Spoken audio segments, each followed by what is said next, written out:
دیسی دیو اور جنات کی کہانی۔ یہ کہانی پنجاب کے ایک دور دراز پور کی ہے، جہاں صدیوں سے لوگ ایک پیپل کے پیڑ کو مقدس مانتے تھے۔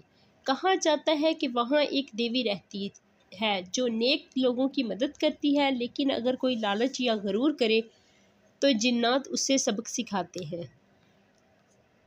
کبھی کا ذکر ہے کہ نند پور گاؤں میں ایک غریب مگر ایماندار لکڑہارا بلو رہتا تھا۔ دن بھر جنگل سے لکڑیاں کاٹ کر بازار میں بیچتا اور اسی میں اس کا گزر بسر ہوتا۔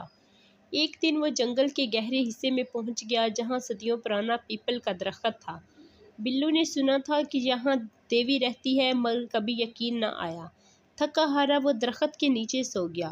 رات کو پیپل کے پتوں میں سرسراہٹ ہوئی، چاندنی میں ایک روشن دیوی نمودار ہوئی۔ اس نے بلو سے کہا، اے نیک دل انسان، تو محنتی اور ایماندار ہے، میں تجھے 3 تحفے دیتی ہوں۔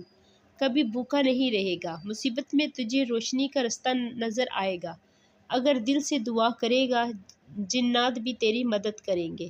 بلو نے شکر ادا کیا اور جاگنے پر سب خواب سمجھا، لیکن اگلے دن جیسے ہی وہ بازار گیا ہر لکڑی سونے میں تول لی گئی۔ حیران بلو نے دل میں شکر ادا کیا۔ اسی گاؤں میں چودھری جلال الدین نامی ایک امیر اور لالچی زمیندار بھی رہتا تھا۔ جب اسے پتہ چلا کہ بلو امیر ہو گیا ہے، اس نے راز جاننے کی کوشش کی۔ چودھری رات کو پیپل کے درخت کے پاس گیا اور اس دیوی سے دعا کی بجائے حکم دینے لگا، اے دیوی مجھے سونا دے، ورنہ درخت کو آگ لگا دوں گا۔ اسی لمحے درخت کے سائے سے کالے جنات نکل آئے۔ انہوں نے چودھری کو گھیر لیا۔ اس کی آواز بند ہو گئی، زبان لڑکھڑا گئی، وہ بے ہوش ہو کر گر پڑا۔ صبح کو دیہاتیوں نے اسے پاگلوں کی طرح درخت کے نیچے پڑے دیکھا۔ اس دن کے بعد چودھری کا غرور ٹوٹ گیا۔ بلو نے اپنی دولت گاؤں کی بھلائی میں لگا دی، مدرسہ، کنواں اور ایک چھوٹا ہسپتال بنوایا۔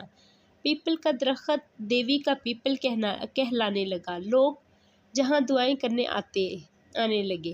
کہا جاتا ہے کہ آج بھی جو شخص نیت انصاف رکھتا ہے اسے وہاں روشنی نظر آتی ہے، اور جو غرور یا لالچ کرتا ہے اسے جنات سبق بھی سکھاتے ہیں۔ نیت نیک ہو تو قدرت مدد کرتی ہے، اور غرور ہو تو جنات بھی خفا ہو جاتے ہیں۔